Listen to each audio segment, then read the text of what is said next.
He did everything just to feed his messed up obsession. Jiang Shan grabbed a water bottle and acted like he needed a refill, using that as his reason to head into the girls' dorm. The girls headed off to shower. He slipped into the water room next door and kept quiet, watching everything from his hiding spot. He didn't show up to spy on anyone while they were bathing. He waited, keeping an eye out for whoever was actually spying.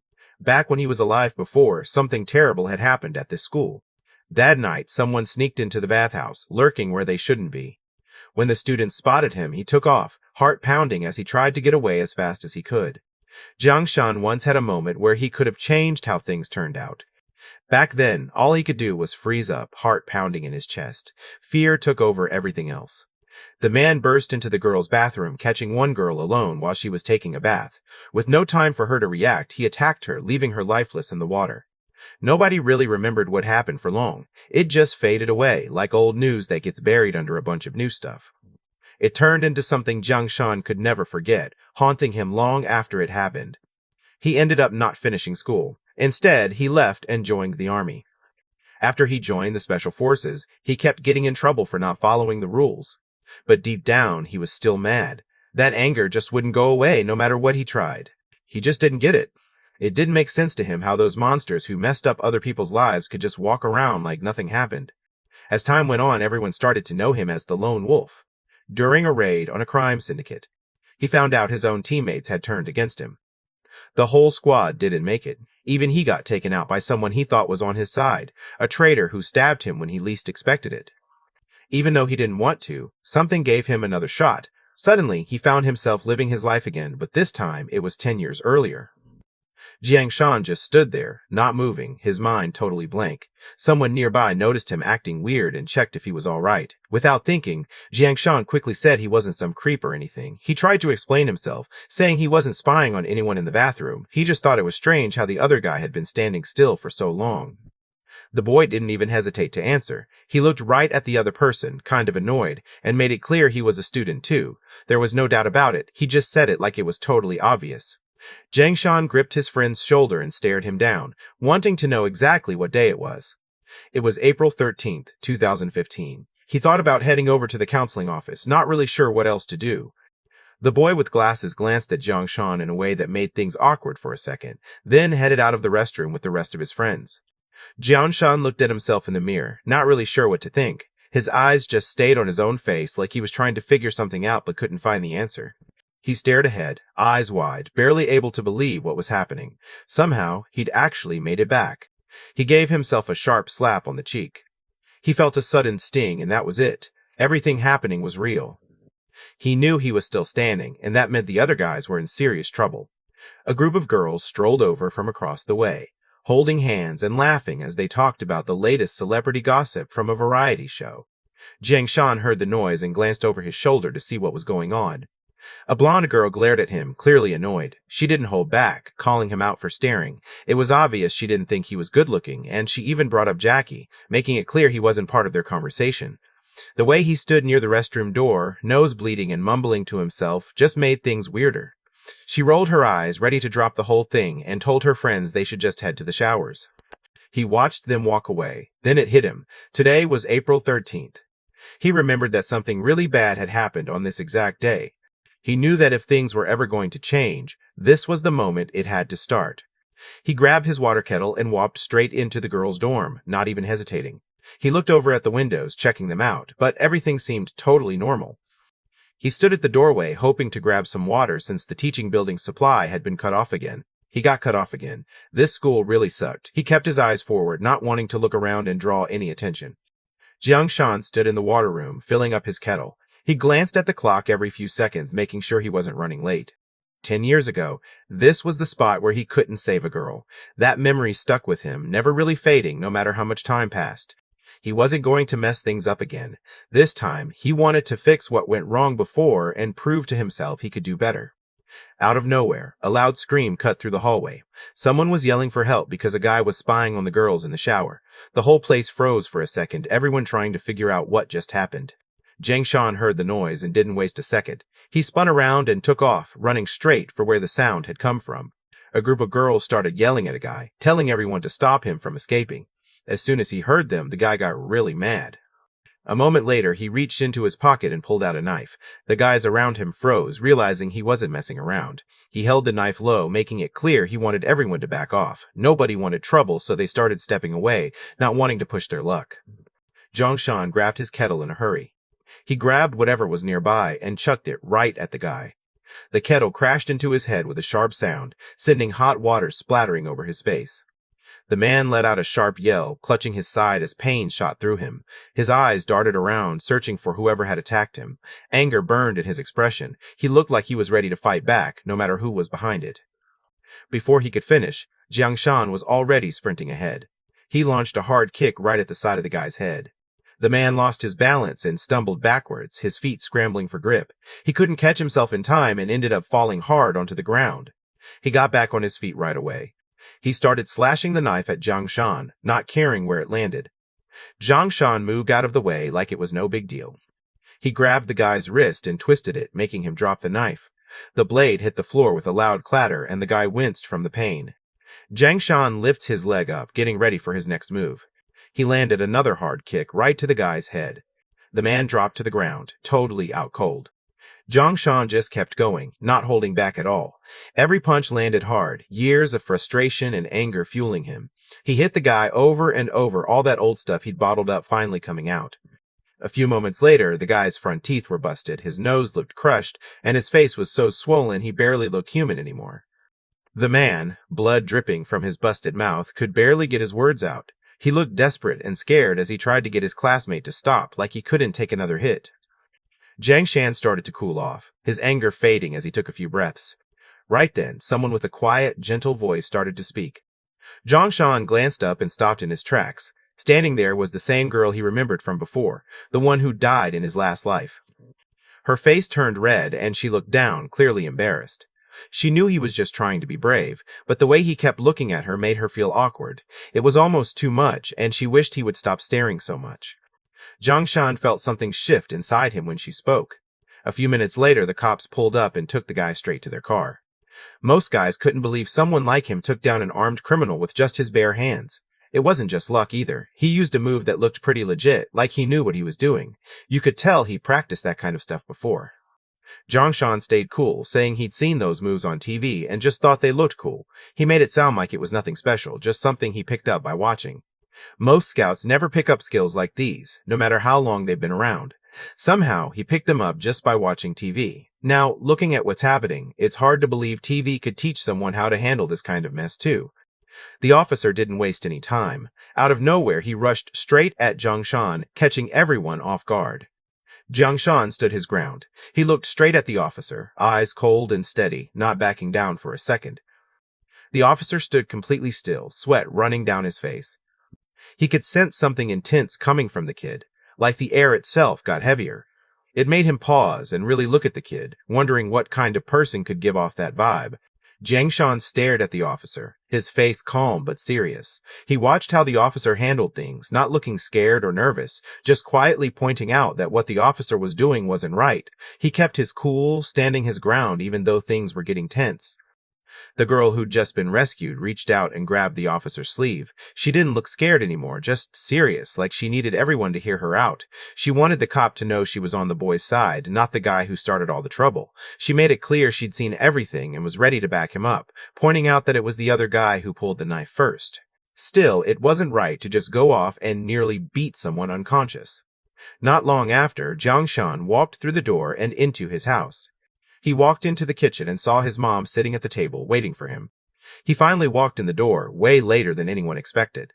The clock on the wall made it obvious he'd missed dinner, and the food on the table was cold. Everyone had waited for him, but he just never came. Now, here he was again, looking like he was about to run right back out. His school bag was nowhere in sight, which only made things worse. It was basically the kind of move that would get most kids in trouble, and he knew it. His dad always let things slide, which probably explained why he got away with stuff like this all the time. Still, he went to wash his hands, knowing he couldn't dodge everything forever.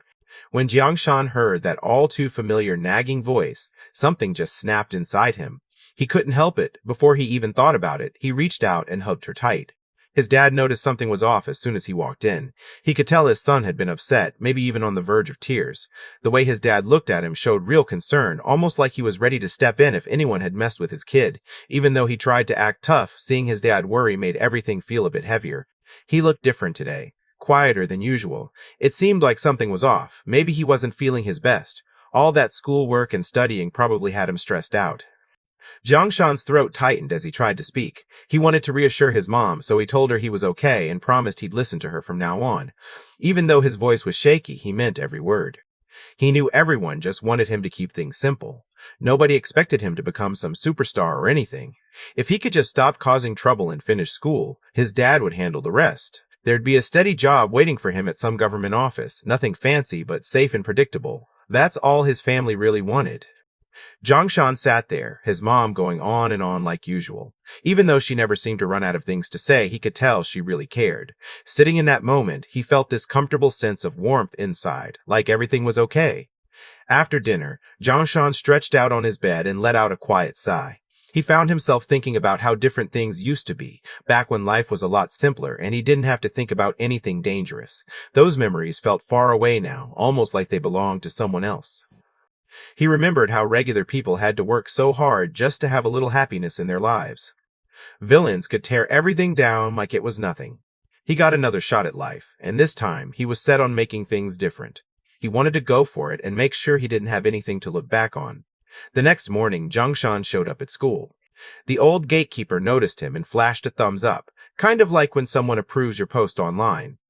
Even the girls from the fancy crowd, the ones who never paid much attention to him before, started talking.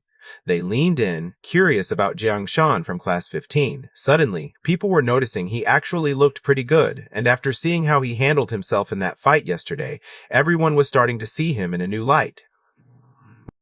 Jiang Shan had done something impressive, and now he was about to get recognized for it. The principal was planning to give him an award, which meant everyone would know about his achievement.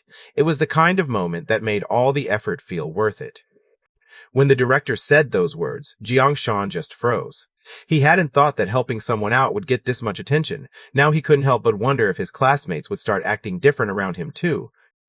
Just as he got to the classroom door, he could already hear everyone talking about him. They were all whispering and staring, bringing up how he'd burst in before, swinging his fists like it was something straight out of an action movie. Everyone was still thinking about Shanxi's moves from yesterday. They were wild, kind of like watching a legendary player pull off an unexpected win. The whole group couldn't help but remember it, comparing Shanxi's skills to those epic moments in big games. He offered to teach, and the other guy couldn't believe it. Like, this was a big deal. The word Godfather slipped out, and suddenly things felt more serious. You could tell this was going to be a turning point for them. Yang Tianli couldn't stand hearing them go on and on. He rolled his eyes, thinking these guys were acting like beating someone up was some huge achievement. Honestly, he just wanted them to stop bragging already. He looked over at Jiang Shan, shifting gears and asking about the English homework from last night, as if to say he had better things to do than listen to their stories. Jiang Shan just handed over his homework like it was nothing. Young Tianli, who was kind of a big deal at school, picked it up himself. For a second, it felt like a pretty cool moment, almost like getting noticed by someone everyone looks up to. Yang looked at the paper, unimpressed, and ripped it up without a second thought. To him, it was useless and didn't even matter. He made it clear it needed to be done over. Yang Shan's desk mate shot up from his seat, staring right at Yang Tianli. Everyone could tell he was annoyed. Nobody expected Yang Tianli to suddenly tear up Yang Shan's homework, and the whole class kind of froze for a second, not sure what to do next. The room got tense, and even some of the quieter kids started glancing over, waiting to see what would happen. Yang's lackey gave a smug look, clearly enjoying the situation. He decided that the best way to get back at the other guy was to make him rewrite the assignment 10 times and turn it in before the day was over. He could tell the other guy was just looking for trouble.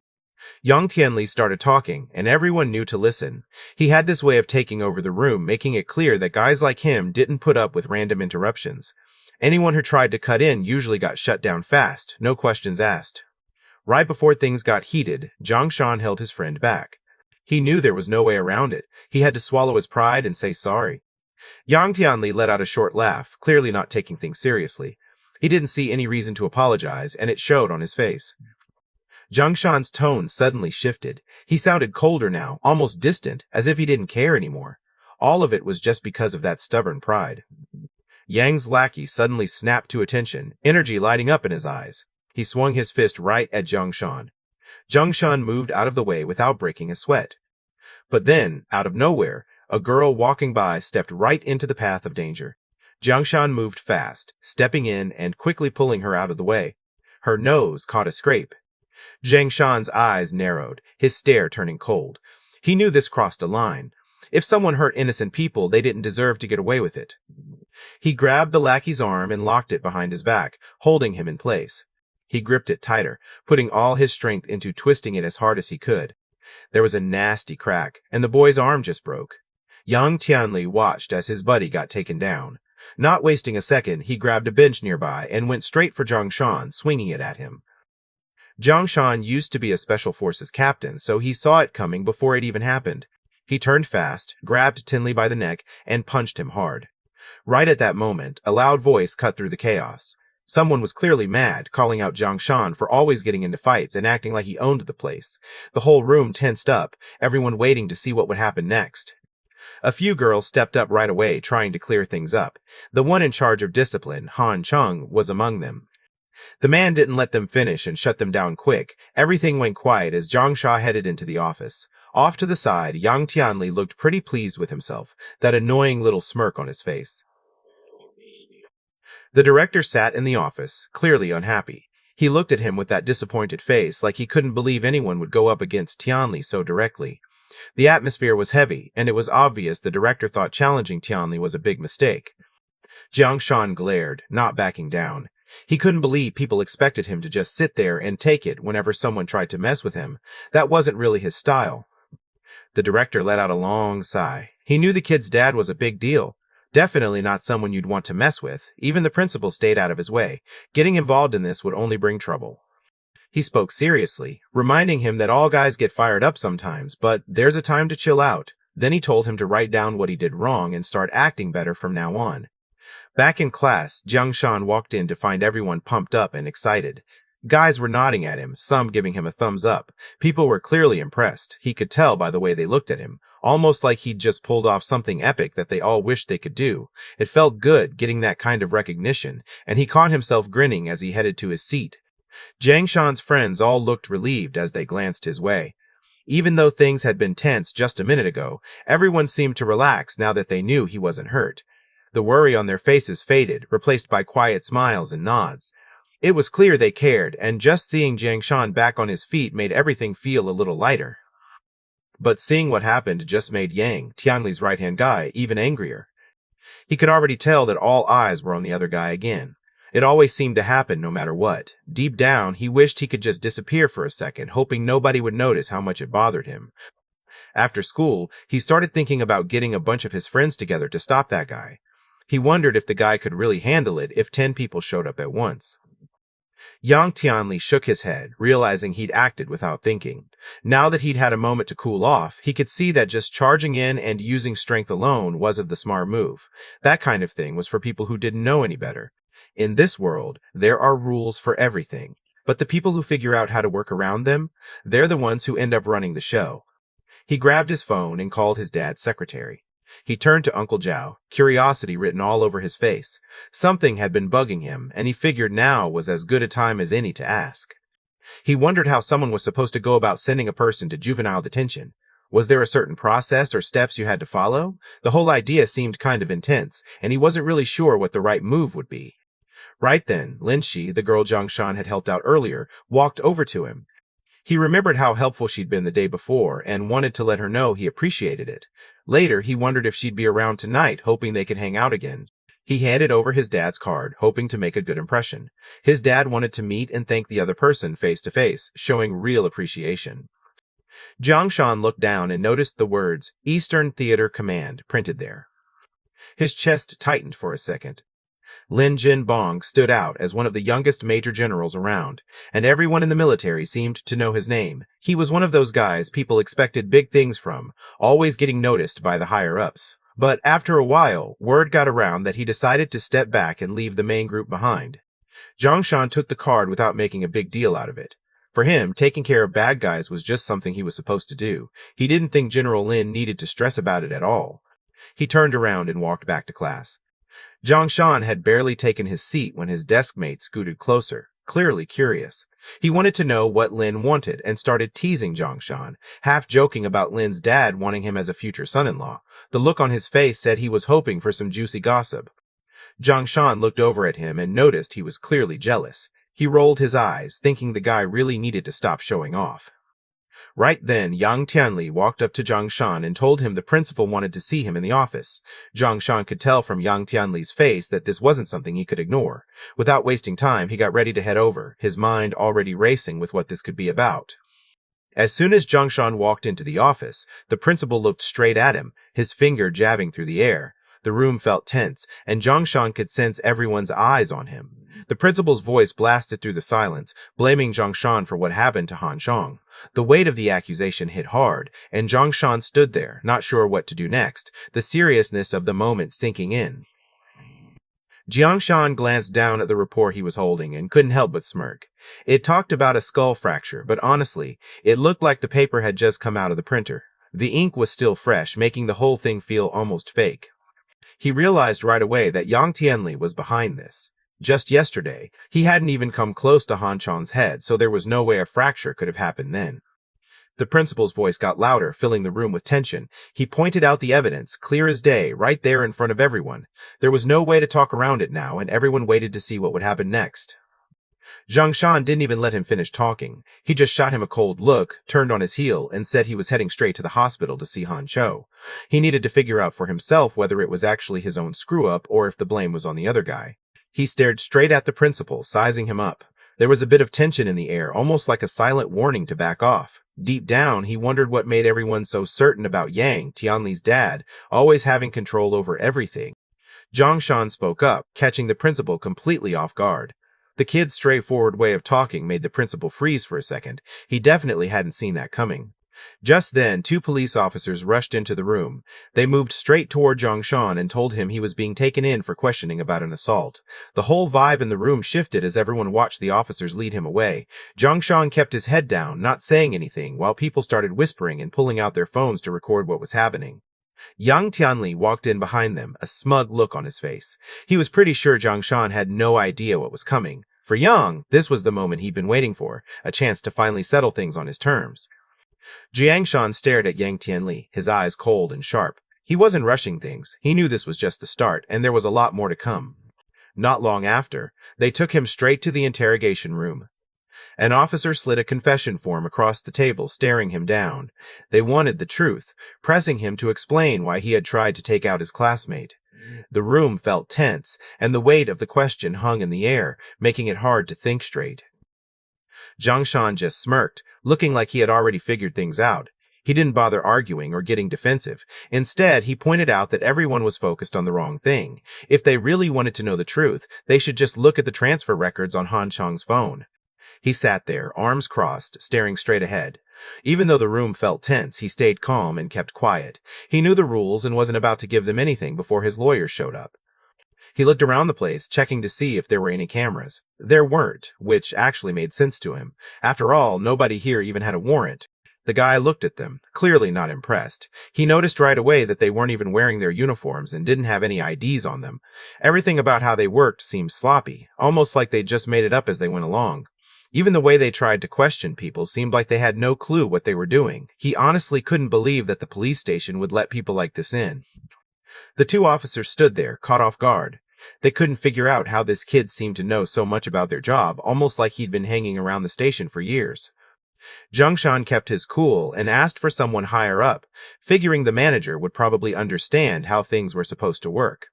A cold laugh filled the room. The guy standing there made it clear rules weren't for everyone. He let the kid know he'd messed with the wrong crowd, and now he had to deal with the fallout. If the kid wanted things to go a bit easier, he just had to sign the confession, do that, and they'd cut 3 years off his sentence. Jiang looked the guy over the bureau chief, standing right in front of him. He couldn't help but smirk a little. The chief seemed way too eager to impress Yang, who was Tianli's dad. It was obvious the chief didn't have all that much power himself, probably just a deputy working under someone else. He leaned in, thinking about what it really means to move up in the world. Sure, getting ahead is great, but when someone tries to get there by stepping on everyone else, it never ends well. Eventually, things catch up to them, and when they finally crash, there's nothing left but the mess they made. The chief's face tightened up as soon as he heard those words. He looked annoyed and told Zhang Shan to be quiet. He grabbed Zhang Shan by the collar, pulling him close.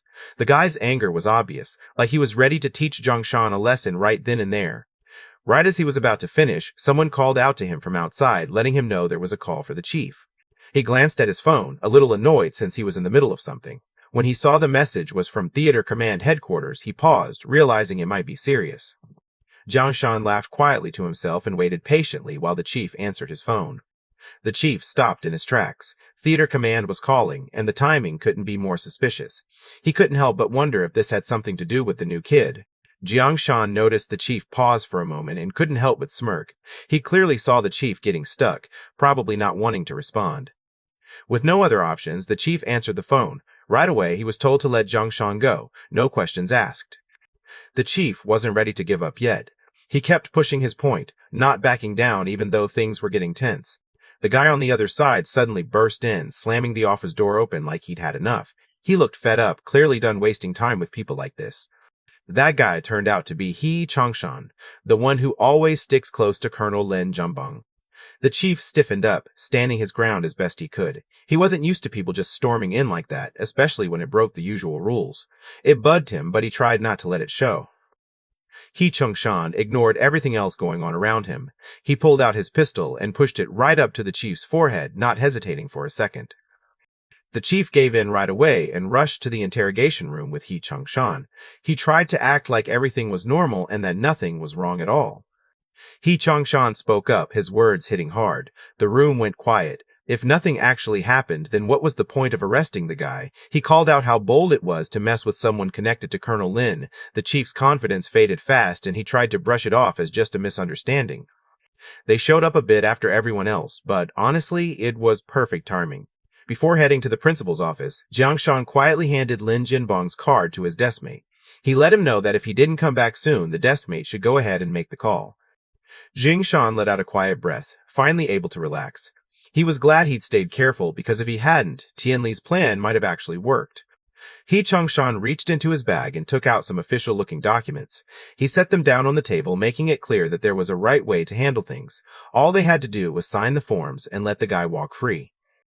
The chief rushed to do what he was told, annoyed but keeping it to himself. He knew the Yang family had messed with the wrong people this time. Everyone in the capital knew how powerful the Lin family was. Their name carried a lot of weight, and people paid attention whenever they were involved in something. With the military supporting this kid, it was clear he wasn't just your average student. The chief realized he needed to patch things up with him, and fast. After everything happened, He Changshan sat behind the wheel and looked over at Zhang Shan. He remembered that this was the student who'd stepped in and helped out earlier. He couldn't help but feel grateful, knowing Zhang Shan had just saved their commander's daughter. Jiang Shan remembered the time Uncle Lin had saved his life. Thinking about that, he figured things were even between them now. Changshan couldn't help but laugh. He thought it was fair, wanting to see what someone could really do. She'd mentioned this guy was good, but he wanted to see for himself just how good. He leaned in a bit, curious and ready to be impressed. He didn't wait for the other guy to finish talking. Out of nowhere, he just swung his fist. Jiang Shan stiffened up, realizing that this was a test. He Changshan acted like he didn't know what was going on, pretending nothing was up. Deep down, though, he was just trying to play it cool because he'd gotten a little too nosy. While he was talking, he threw a punch. Jiang Shan didn't even break a sweat. He just stepped aside, dodging it without any trouble. The driver glanced in the rearview mirror, noticing the two guys wrestling around in the back seat. He kept his eyes on the road, spotting a checkpoint coming up ahead. Without making a big deal, he quietly tried to get their attention, hoping they'd calm down before anyone else noticed. He passed the smoke to Sean and let out a breath, relieved they hadn't been caught. The last thing he wanted was to deal with writing a report. Not long after, the car rolled up to the curb. He Chung-chong let everyone know the commander was already upstairs, waiting for them. Jiang Shan walked in. He Chung-shan rubbed his sore shoulder, thinking about that kid. Something about the way the kid fought up close was just on another level way stronger than he'd expected. His arm was already starting to ache from their last round. He tried to brush it off, not wanting anyone to notice he was hurting, and told one of the guys to go grab him some medicine. Jiang walked in, and the teacher finally saw him for the first time. The teacher told him to sit down, calling him by his nickname, T. Jiangshan lowered his head and gave a respectful nod to Uncle Lin, showing his gratitude. Lin Jimbon's face turned serious. He looked like he was carrying a lot on his mind.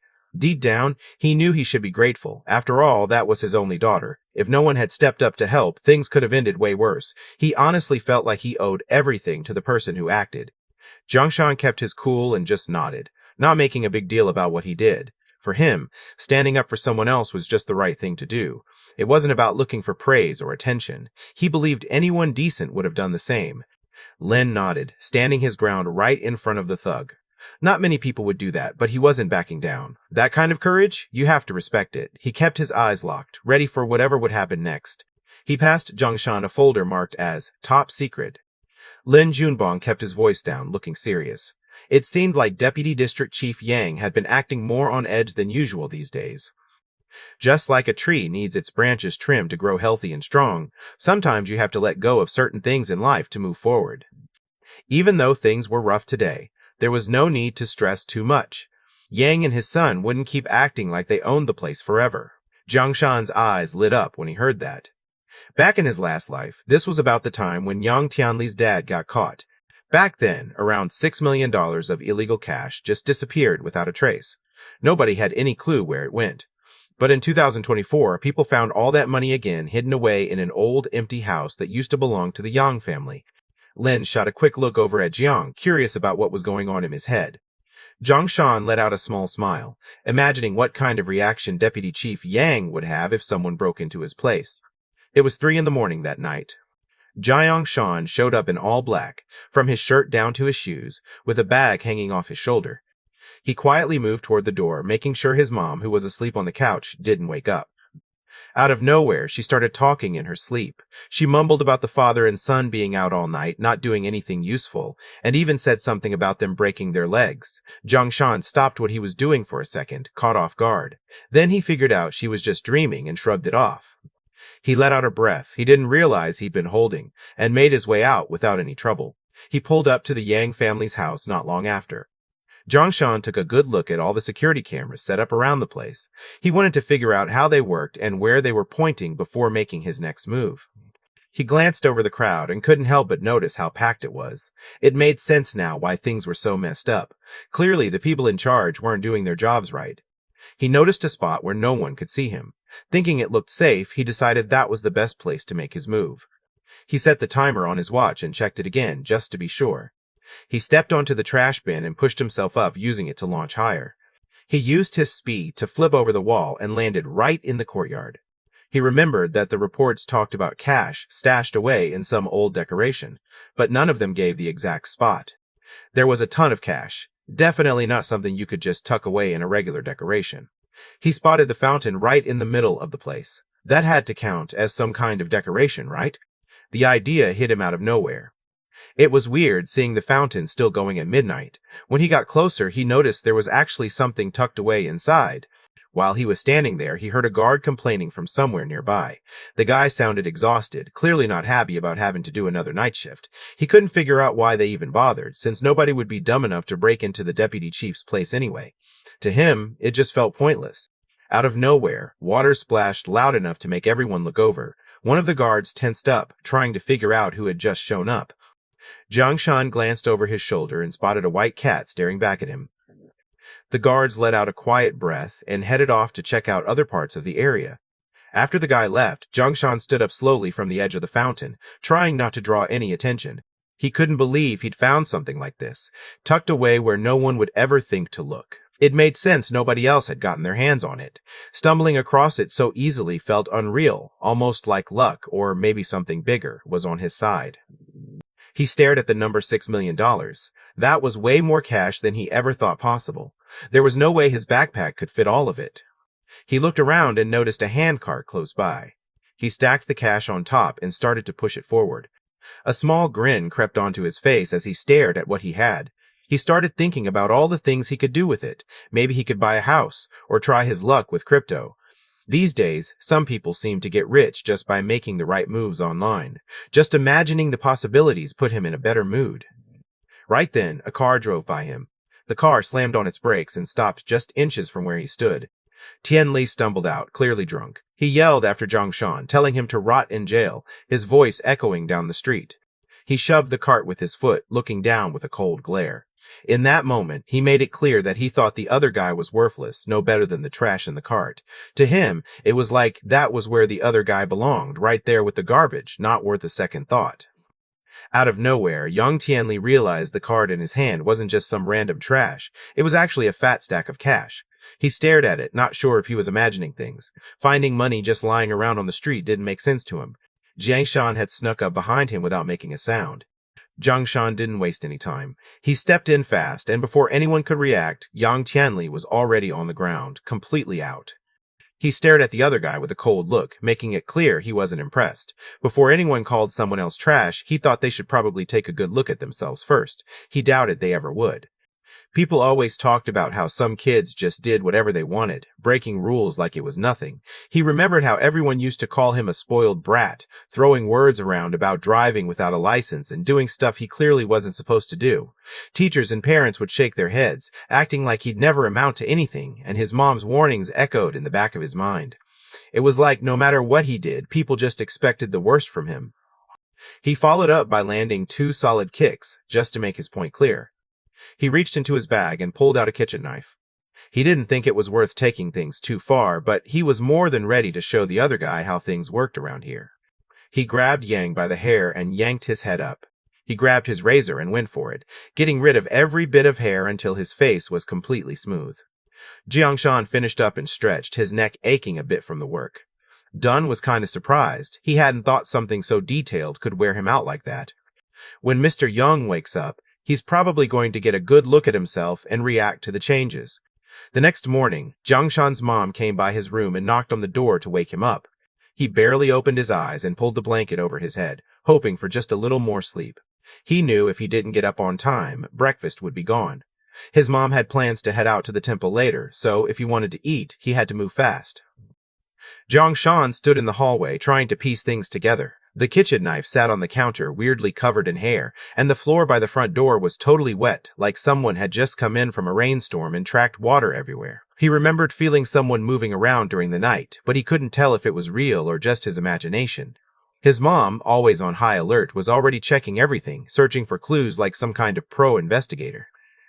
Zhongshan realized she was probably wondering if someone had broken in or if something stranger was going on. Meanwhile, he felt a little guilty for staying up way too late and accidentally dozing off again. At the same time, things were unfolding at the Yongvia. A guard who had just wrapped up his shift noticed some guy, clearly hammered, sprawled out right by the gate. He was already annoyed, so he kicked the guy lying on the road. It was way too early for this. Some drunk dude just sprawled out, blocking the way. He wanted the guy to snap out of it and move, like everyone should know who runs this street. The drunk guy stumbled around, barely able to keep his eyes open. He glared at everyone like he owned the place, clearly not used to anyone standing up to him. The guard took one look at the guy and realized it was young Master Yang. He was surprised to see him like this, barely able to get his words out. Yang squinted and rubbed the back of his head, clearly annoyed by all the noise around him. The sound was really starting to get to him, and he wished everyone would just quiet down for a bit. He noticed something weird under his hand, a prickly, uncomfortable sensation that caught him off guard. He glanced down and noticed bits of hair all over the floor. He felt anger rise up fast. He shouted, trying to find out who was behind it. He thought about how his dad could easily ruin this guy's life. If they could get one person thrown in jail, the next would be even easier. In his mind, it wasn't just about getting back at Zhongshan. He wanted the whole family to suffer for what had happened. Young Tinley rushed home, his eyes red and watery.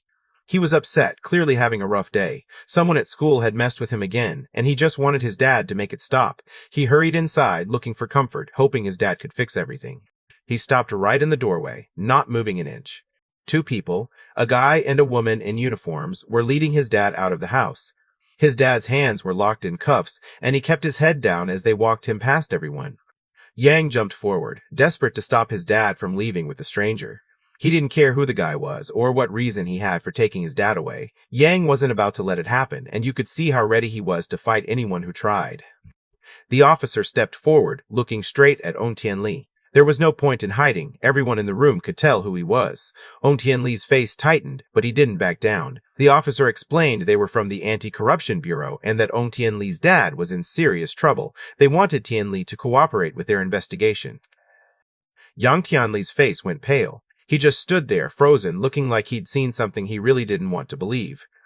Tianli stood there, realizing his dad wasn't going to come to the rescue this time. Someone nearby looked at him with a cold stare, making it clear that he was on his own.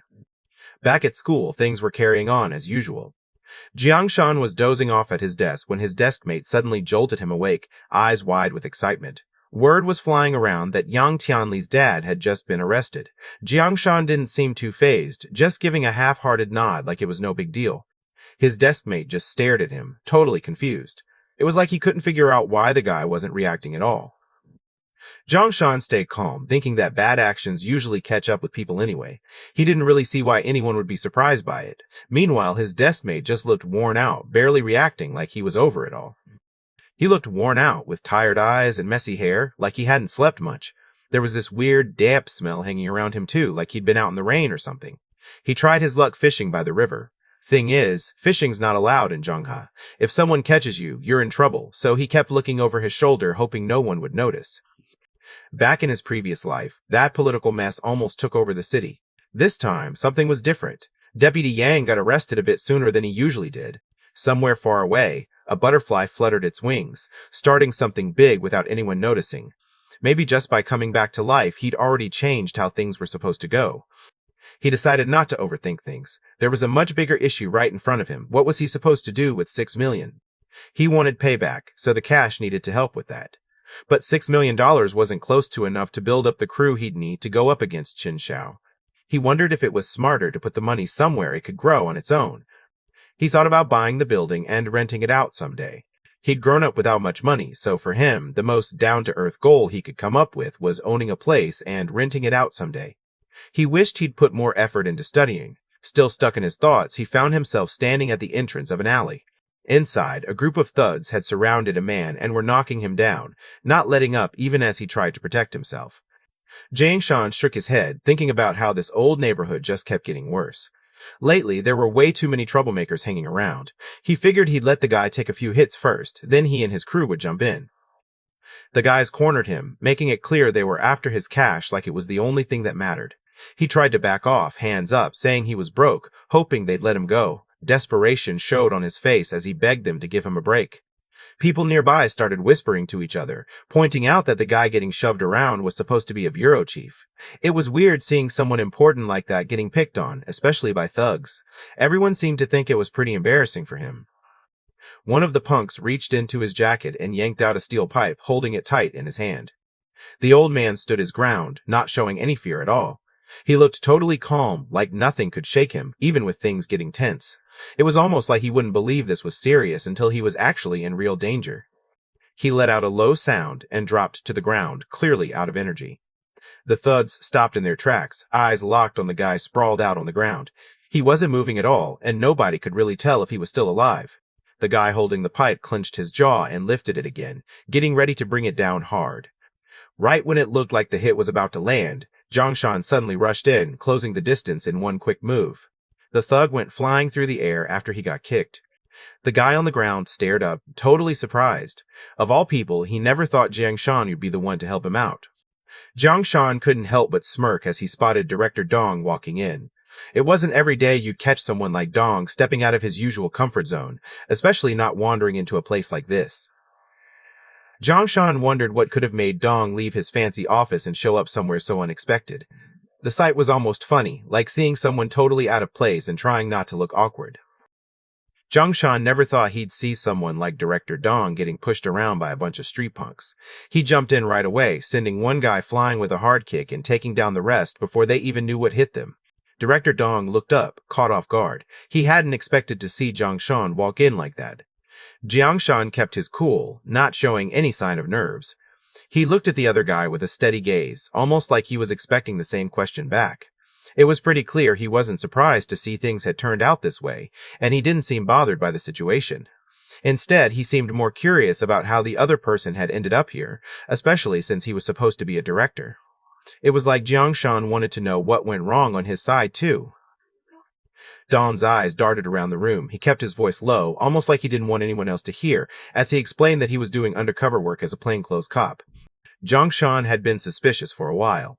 He grabbed Donga by the ankles, not impressed at all. He couldn't help but mess with Donga, thinking that even an undercover emperor would at least bring a couple of bodyguards. To Jiangshan, Donga's attempt to blend in was pretty weak. Anyone could tell something was off. Dong didn't waste any time. He switched gears right away, telling Xiao Zhang to sign up for the police civil service exam and become his bodyguard. Jiangshan stopped him right there, not wanting to hear any more nonsense. He had something else on his mind and needed to get straight to the point. Dong kept moving, acting like everything was cool. He said his car wasn't far and figured they could talk there. He definitely thought the kid had something special. Jiangshan looked at the thugs, who were clearly caught off guard. He couldn't help but notice how reckless these kids were. They just did whatever popped into their heads, never really thinking about what might happen next. Dong suddenly remembered something important. He looked at the group of kids, thinking about how young they really were. He knew they couldn't have handled things alone. Deep down, he felt grateful. If it wasn't for the help he got today, things could have ended badly for him.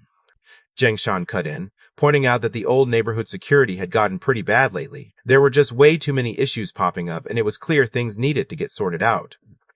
Don didn't even hesitate. He was all in, knowing this needed to get sorted out fast. The only thing was, General Lin had his hands deep in this situation too.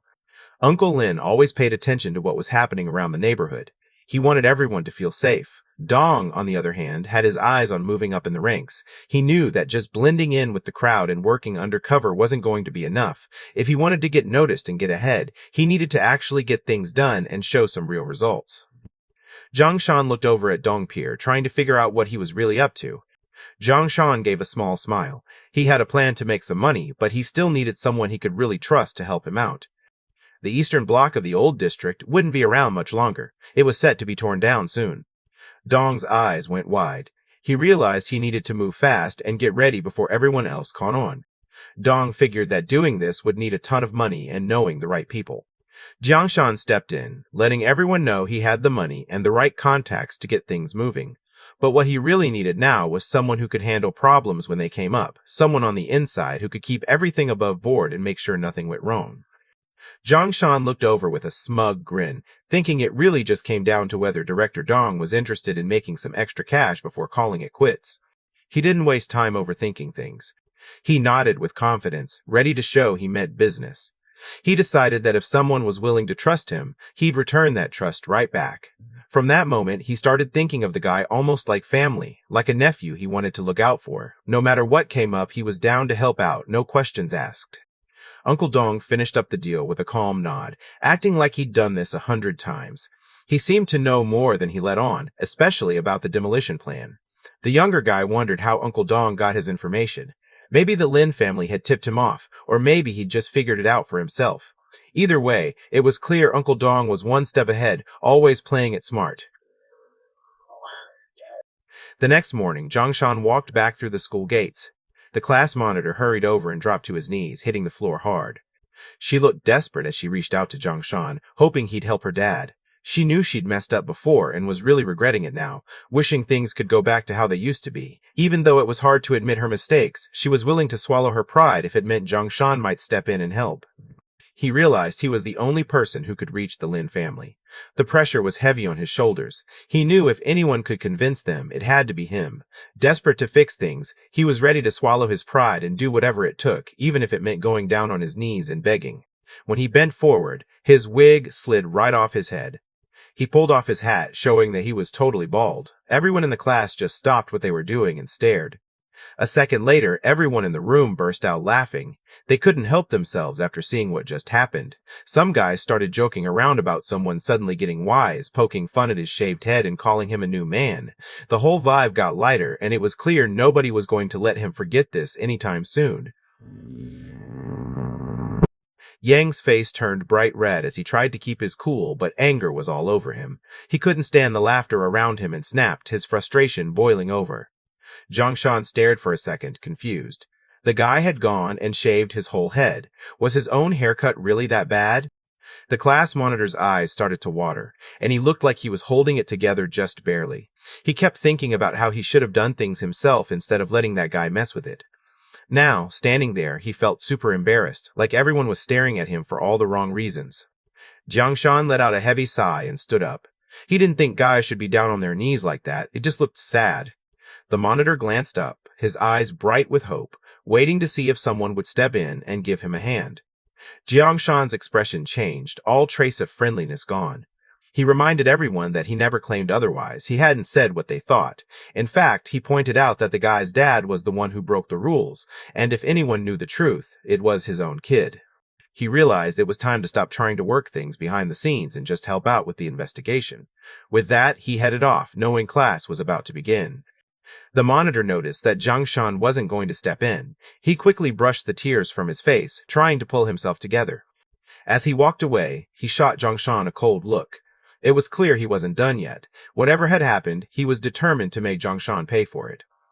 Jiangshan's deskmate couldn't help but laugh when he saw what happened. He glanced over at Jiangshan, clearly amused by the whole thing. To him, it looked like the teacher's bad luck with his hair was some kind of warning. Maybe Jiangshan should watch out too.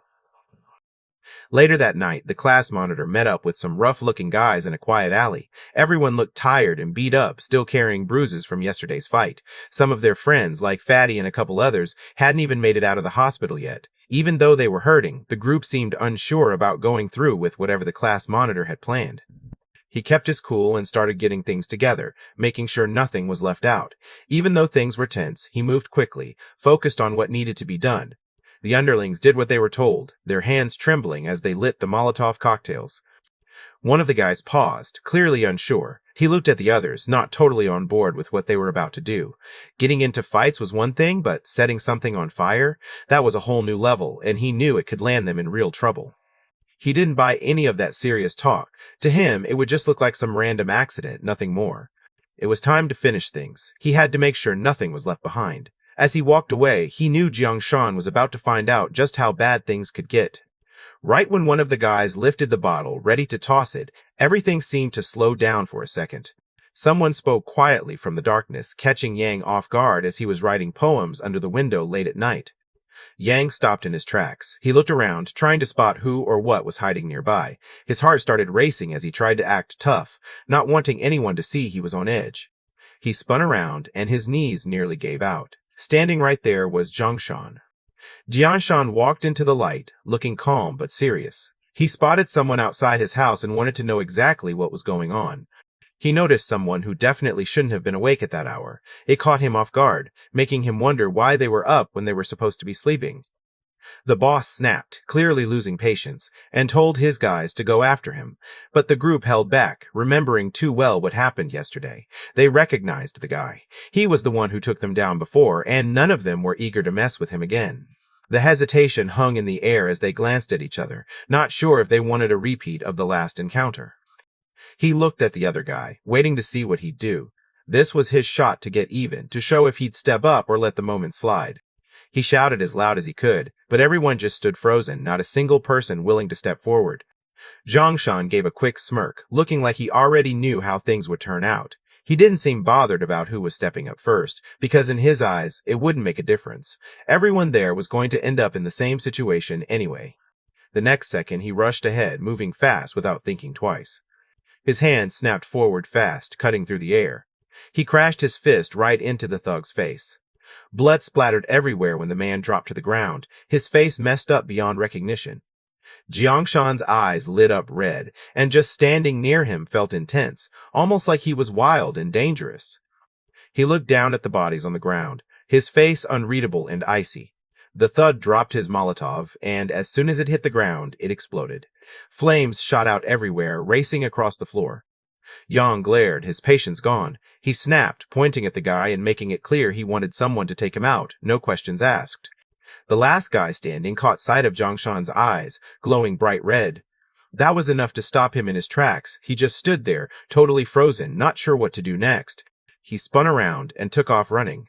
Suddenly, it hit him. He'd totally forgotten to turn off the gas at home. Well, that was going to be a problem for later. For now, he just hoped his boss would manage on his own. Yang watched him leave, anger burning in his eyes. He couldn't believe this was happening, not after everything he'd done for him. It felt like a punch to the gut, seeing someone he trusted just walk away like that. The monitor kept trying to raise his voice, but Zhongshan looked up at him with a cold stare. He didn't say much, just kept his eyes locked on the guy, making it clear he wanted an answer about what they were supposed to do next. The room felt tense, with everyone wondering how things were going to play out. Sweat started to drip down the monitor's face. He was really scared. He struggled to hold on to the Molotov, his hand shaking as he lifted it. His eyes darted around, making it clear he didn't want anyone getting any closer. If anyone so much as took a step toward him, he looked ready to throw it and set the whole place on fire. Zhongshan didn't waste a second. Before anyone could react, he was already right there, moving fast and closing the distance in an instant. Jiangshan's hand shot out fast, locking onto the monitor's arm with a grip that wouldn't budge. It was the kind of hold that made the monitor freeze up, unsure what to do next. The monitor's arm was trapped in a grip so tight it hurt. He couldn't do anything about it. No matter how hard he tried, he knew he didn't stand a chance against this guy. He watched W step forward, panic rising in his chest. He hadn't meant for things to get so serious. After all, they'd sat in the same classroom for months. Now, all he wanted was for W to back off and let things slide. Jiangshan's smile faded, turning sharp and distant. He wasn't joking around anymore. If these guys wanted to stick to being just classmates, that was cool with him. But he really just wanted them to keep their mouths shut and not make things harder. He threw a strong punch and glared, clearly annoyed. He was worried his mom might hear the noise. The monitor took a rough beating. His cries echoed for a while before everything finally went quiet.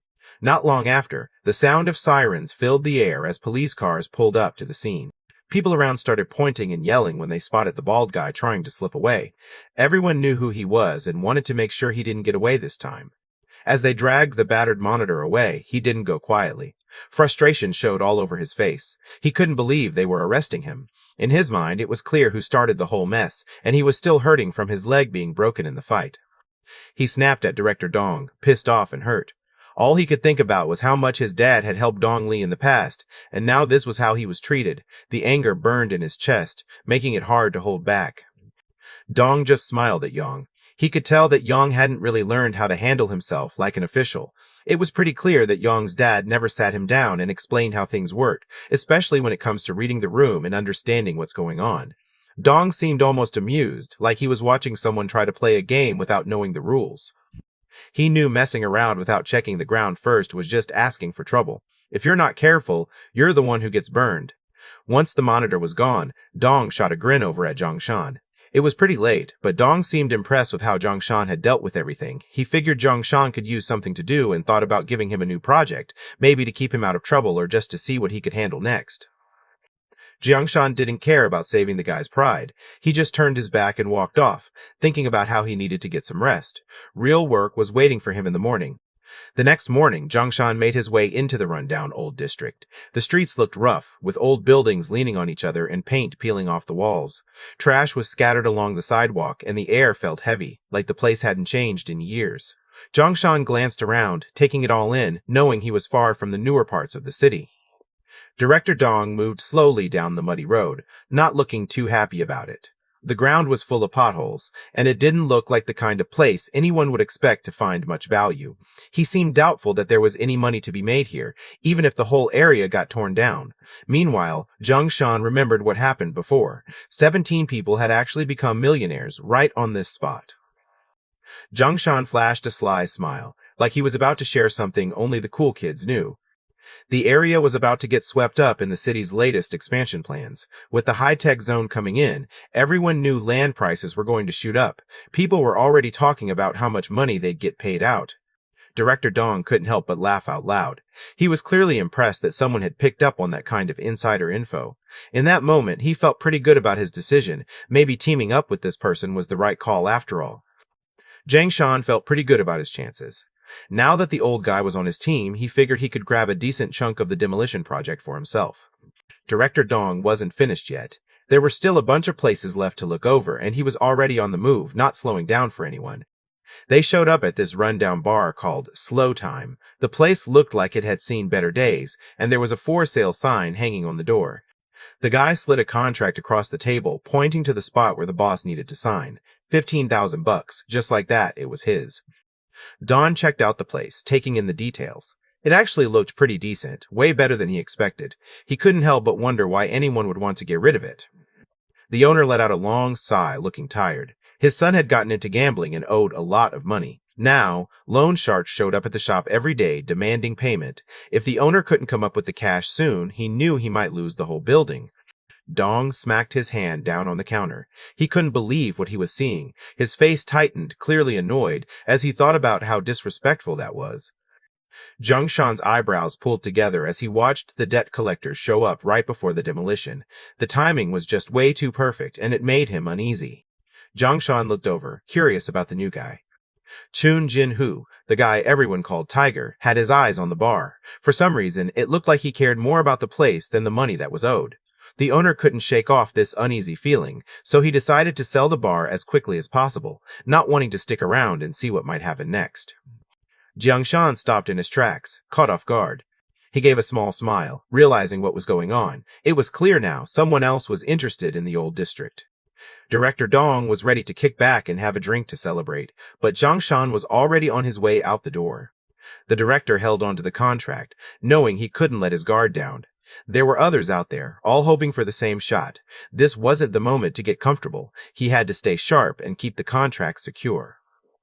At the same time, a guy leaned back and took a deep drag from his cigar. Next to him, a confident woman leaned in, catching his attention. She seemed to want him to focus on her instead of whatever was happening outside.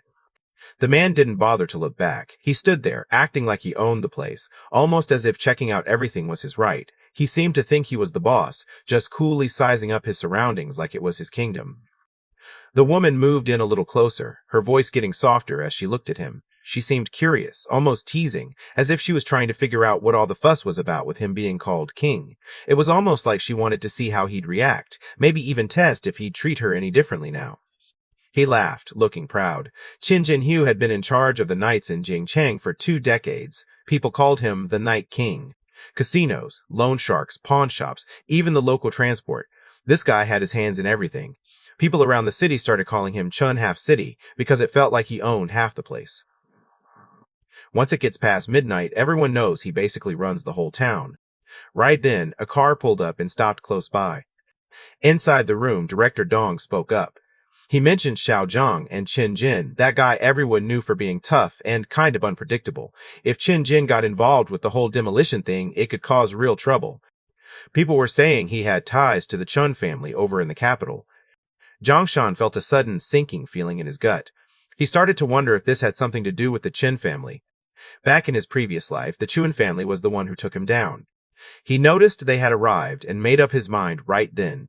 Someday, he'd get revenge on the Chun family, no matter what it took. Director Dong noticed he wasn't saying anything and started to wonder if he actually knew the Qin family. Jiangshan let out a quiet scoff. He knew Chun Jinhu was just some wild guy with nothing to lose, someone who only got anywhere because he got lucky. Jiangshan didn't think much of him. To him, Chun Jinhu was just another troublemaker who got by thanks to random chance. He stared at the dog, tense and ready, not about to let it get away with anything. If that dog even tried to mess around, he'd step in before it could do anything. Old Dong kept busy lining up new properties, working behind the scenes as usual. The other guy handled the cash, telling Old Dong to just focus on making the deals happen while he took care of everything else. It was a routine they both knew well. Old Dong found the opportunities, and his partner made sure the money was ready to go. Jiang Shan gazed out the window, lost in thought. He remembered the history he had with the Qin stuff that never really got settled. Now, he figured it was time to get payback, even if it was just a little at a time. On Qin Jinhu's side, he got word that someone messed with the bar deal in the old district. The news hit him hard, and anger flared up right away. He couldn't believe someone had the nerve to interfere with his plans. His underling started to fumble with his words, looking uncomfortable. Everyone around already knew the story. The rumors had gone around that the old guy had sold the place. Chen Jin smacked the guy across the face, looking annoyed. He couldn't believe someone could mess up something so simple. It was obvious he thought the guy was useless. He'd been pulling shady stuff, setting people up, slipping stuff into their drinks, but somehow someone still managed to stop him. It was like all his sneaky plans fell apart right when it mattered most. Now, he had to figure out who messed things up for him. Right then, a man hurried into the scene. The gate attendant seemed relieved to see him, calling out to let him know that the manager had finally arrived. Things outside were getting intense. Tiger was clearly losing his cool. The manager walked in and immediately reached for his phone, trying to settle Tiger. He wanted Tiger to relax and let them handle things, promising they'd look into what happened. He showed the screen to Chin Jin Hu. He checked out the photo. It showed a student, and standing next to him was a guy who looked a lot like Dong Li. Everyone knew Dong Li was always hanging around the Yang family, doing whatever they wanted. But now, with the Yangs out of the picture, it was surprising to see Dong Li still around, acting like nothing had changed. No one seemed to recognize the new guy. He didn't have that usual vibe the others from the underworld carried, and his face wasn't familiar at all. The students looked him over, trying to figure out what his deal was. Don was the district chief, so messing with him wasn't an option. The order was clear: dig up everything there was to know about this student. In just 3 days, a full report had to be ready and waiting on the boss's desk. No shortcuts, no excuses. The guy nodded, not taking his eyes off the bar. He knew his job: watch the people inside and figure out what they'd do next. No one wanted to mess up, not with the tension in the air. Everyone was waiting for someone to make a move. He knew messing up wasn't an option. The threat was serious. One wrong move, and he'd be in way more trouble than he could handle. The pressure was real, and he could almost feel the warning hanging over him, making every decision count. Jiang Shan and his friends hung out by the back door of Chun Jin Wu's nightclub, glancing around and checking their phones while they waited. The alley was quiet, just the distant thump of music coming from inside. The guys tried to play it cool, but every once in a while someone would peek over their shoulder, watching for any sign of movement from the club. One of the guys reached out and grabbed Jiang Shan, his hand kind of shaky. Shanzai realized where he was, right in the middle of Tiger's territory. Everyone knew Herdy didn't mess around here. Jiang Shan kept his cool. Nothing really rattled him. He just stuck to the plan no matter what. He just sat there, scrolling through his phone, waiting for it to be over. He figured if anything went sideways, he'd handle it and make sure no one else got dragged into the mess. It was his way of protecting everyone, ready to take the blame so the others wouldn't have to deal with any trouble. The kid paused, glancing around. He was young, and this place was covered in ice. Jiang Shan started messing around with him, bringing up the new console he'd been begging for. He joked that if the kid didn't care about it anymore, he should just head home. In the end, the thought of finally playing that game was enough to make the kid stick around. Jiang Shan motioned for everyone to duck down and stay out of sight. He wanted them to hang back until he let them know it was safe to move. He was about to meet the Underground Emperor face to face for the first time. His mind raced as he tried to imagine what it would be like, wondering if the guy would really live up to all the hype. He slid his hands into his pockets and stared ahead, looking totally sure of himself. There was this vibe about him, like he expected everyone to keep up. Thanks to his time spent on anti-gambling raids in his past life, he already knew where the hidden entrance was. He walked up to the door and gave it a knock. A little door slid open and some guy looked out. He didn't seem interested in talking or doing anything, just wanted people to leave. The way he said it made it clear nobody was getting in tonight. Jiang Shan's brain kicked into gear. He remembered going through the case files earlier. That phrase, "no business tonight," wasn't random, it was a code.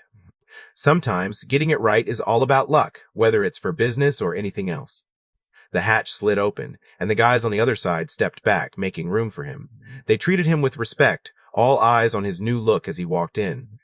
Jiang Shan pulled out a stack of bills and waved it around, acting like it was no big deal. Everyone around him couldn't help but take notice, their eyes drawn to the money in his hand. He flashed a quick grin and looked around, curious about what was going on. He wanted to see what was cool in the place and was ready to check things out. He gave a quiet clap with his hands. Right after that, a group of bunny girls stepped out together. They walked in perfect sync, wearing matching uniforms, and flashed friendly smiles at everyone in the room. The whole vibe got more upbeat as they welcomed the guests, making it feel like the party was just getting started. Jiang Shan walked into the casino and immediately noticed a guy on his knees, begging someone for cash. The man looked desperate, clearly hoping for another chance to win back what he'd lost. It was obvious things weren't going well for him, and the whole scene made it clear just how risky this place could be. One of the bunny girls laughed quietly, eyeing him with a teasing grin. She seemed to think luck was on his side tonight, like he was the type to leave the place with pockets full of cash. Jiang Shan let out a short laugh. He didn't think gambling was just about luck, even though the bunny girl seemed confused, tilting her head as if to ask what he really meant. The guy at the counter looked like he belonged there, probably someone who worked at the place. He didn't seem too impressed by what was going on and just nodded, like he'd seen this 1,000 times before. Without making a big deal out of it, he started getting out 10 grand worth of chips, moving with the kind of confidence that comes from knowing the job inside out. In just a few seconds, he watched as piles of chips appeared right in front of him, all lined up and ready to go. Most guys figure gambling just comes down to luck, but it's really all about reading people and knowing how they think. He always had some small moves up his sleeve. Zhongshan sat down, ready to get started on what he had planned for the night. He looked down at his cards. Ace of hearts, king of spades, queen of clubs. It wasn't the best hand ever, but it wasn't bad either. He spotted a heavy-set guy standing next to him. His ear gave a quick twitch, and his face tensed up, hinting at some excitement. The guy probably had a strong hand. The guy with the long hair sat across the table looking totally chill. No one could really tell what he was thinking. Those long pinky nails weren't just for looks. He probably used them to scratch hidden marks onto the cards. The dealer checked in with the group, making sure everyone had finished looking at their cards and giving them a chance to raise if they wanted. The fat guy and the dude with long hair both rushed to make their moves. Jiangshan didn't say a word, just sat there quietly. The dealer turned to him, waiting to see what he'd do next. Was he going to stay in the game or back out? Jiangshan didn't say anything. He just pushed his whole stack of chips into the middle of the table, going all in. The fat man stared, caught off guard as the kid pushed all his chips forward. He tried to figure out what kind of cards the kid could possibly be holding. The long-haired guy narrowed his eyes, studying Jiangshan. He didn't buy it for a second. He was sure Jiangshan was just pretending. Jiangshan lifted his hand, looking like a total beginner at the table. He glanced at the dealer, clearly new to the game, and tried to figure things out. He thought if someone had really good cards, it made sense to bet bigger. The dealer paused for a second, caught off guard, before giving a small, uneasy smile. He didn't really know what else to say, so he just went along with it. The big guy with long hair paused, looking totally confused, then gave up. The dealer glanced around the table, making it official that the pot belonged to the young guy. He motioned for everyone to show their cards before the next round started. Jiangshan looked at his cards and quietly turned them over, not showing any emotion. Both guys just stopped in their tracks. Super strong? Seriously? The guy's hand wasn't even that impressive. Definitely smaller than his own. He figured it was probably just a flush or something like that. Turns out, they totally got played. The guys at the table wanted another shot, but Jiangshan just scooped up his chips, grinning to himself. He was ready to move on to the next table. He knew his move wouldn't fool anyone twice. The bunny girl looked up and her eyes went wide when she spotted him coming back, arms loaded with his winnings. She couldn't help but notice how good he looked, and it was clear she was impressed by how much he'd already scored. Tonight really seemed to be his night. Jiangshan kept his cool, acting like luck was on his side. He joked about buying a drink, but then quickly brushed it off, reminding everyone that he was still just a student and probably shouldn't be hanging around like that. Ante felt like she'd just been stabbed in the gut. She froze up, not even getting the chance to answer back before Jiangshan jumped in, changing the subject and asking if there were any quicker games to play. She rolled her eyes, but still managed to smile. She seemed like she was trying to act chill, but you could tell she wasn't super impressed. When someone wanted some action, she pointed them toward another spot, almost like she was saying, if you want something wild, go over there. Jiangshan walked up to the dice table, his hands stuffed in his pockets. He glanced around, checking out the crowd and the game in front of him. The noise, the clatter of dice, and everyone's focus made him feel a little tense, but he tried to look chill as he got ready to play.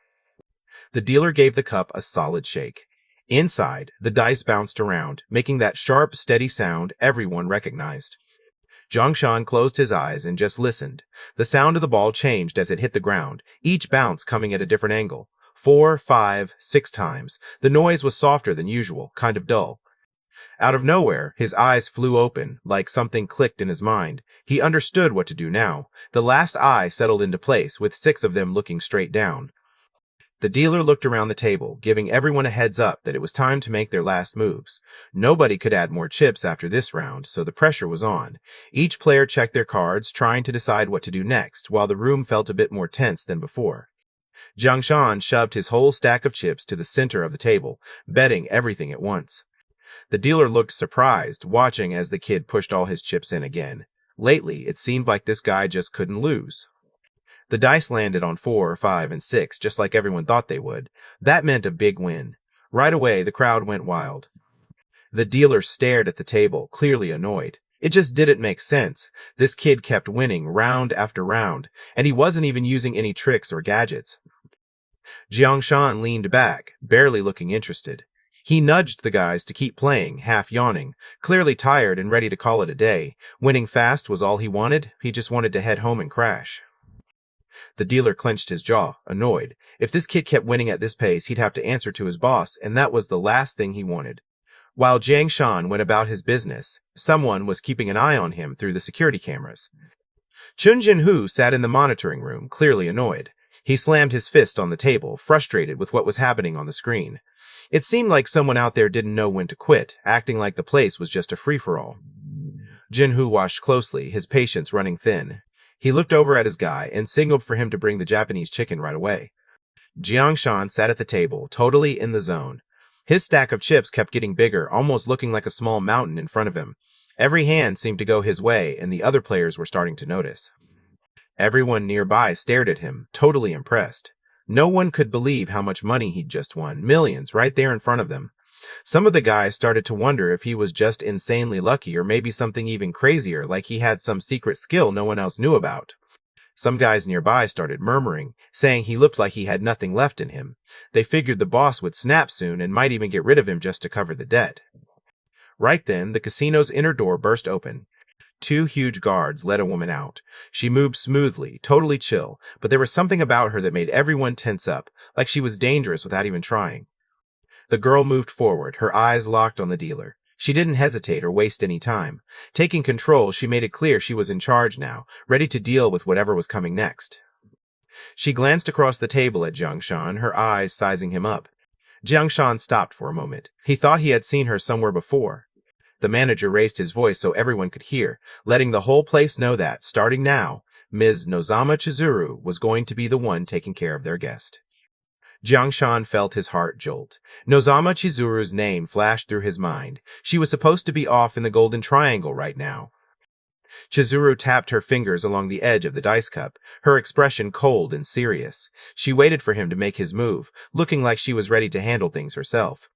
The truth was, these two had actually crossed paths a long time ago.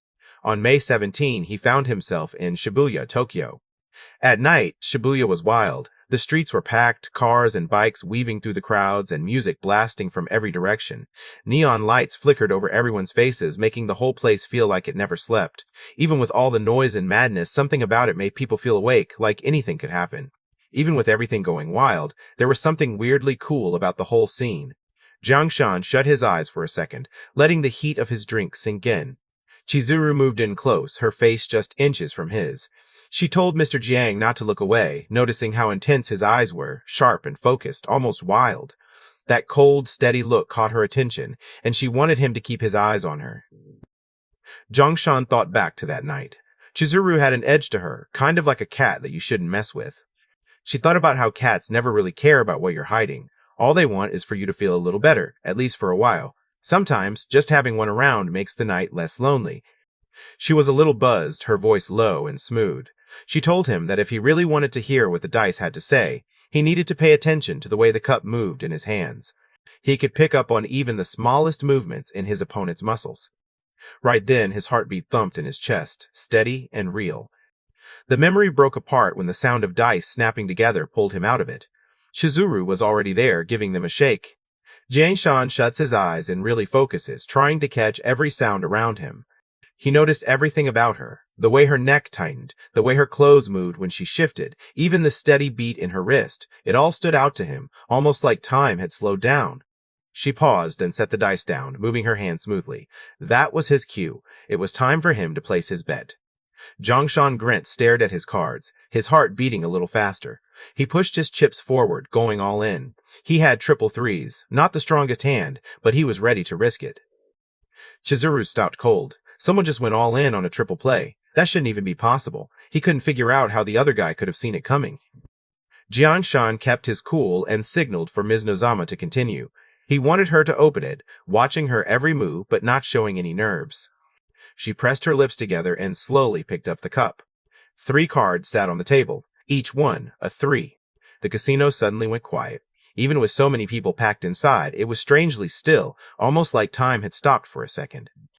The manager's face went pale as he tried to process the numbers. 5 million, then double that. The realization hit him hard, and he couldn't hide how rattled he was.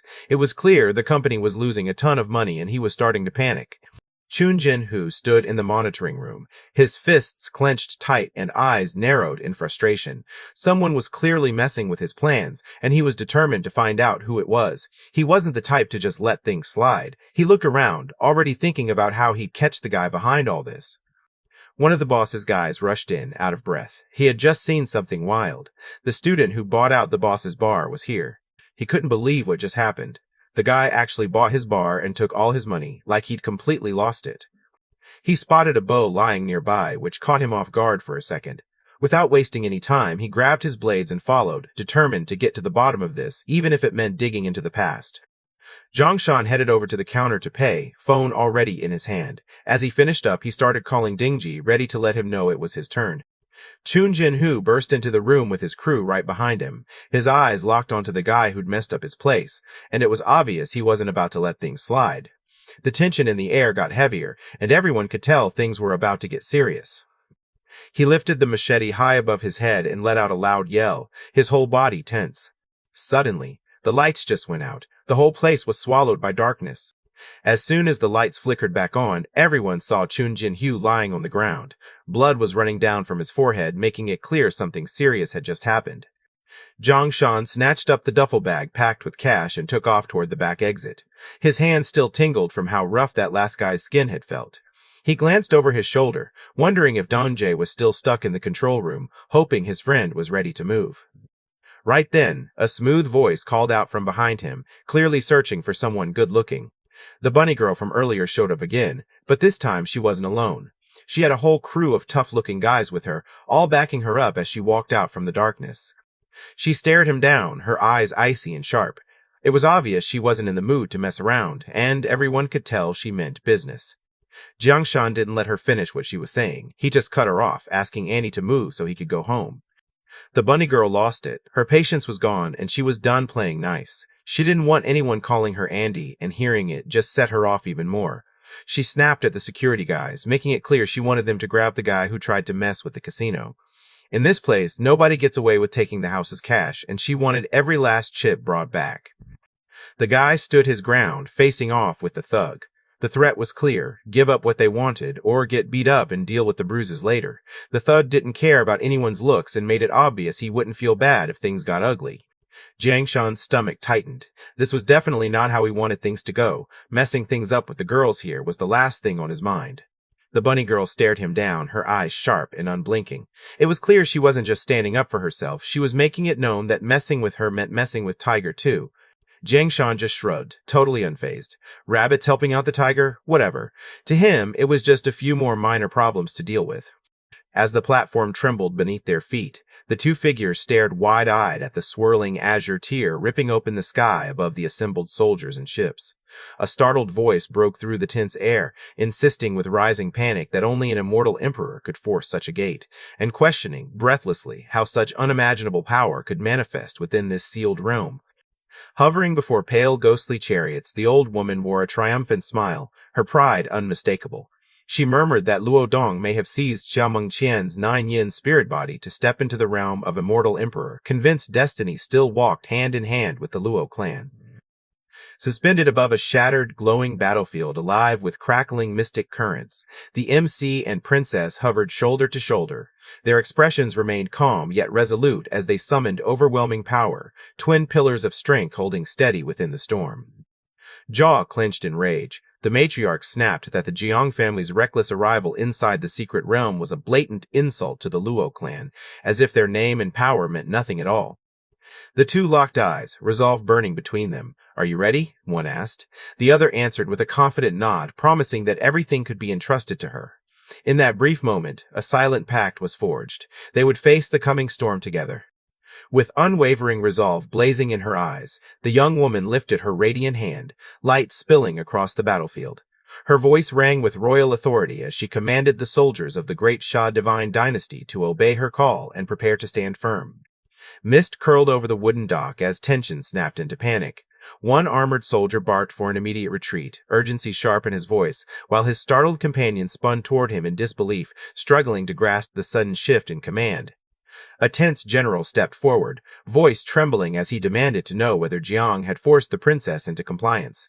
But she met his panic with serene composure, assuring him that the command to protect their people was hers alone, calming the storm in his heart. A young soldier stepped forward, jaw tight and eyes sharp with doubt. He challenged the notion of safety, insisting bitterly that true protection would only be tested when the Luo clan descended upon them, hinting that fate had not yet revealed its cruelty.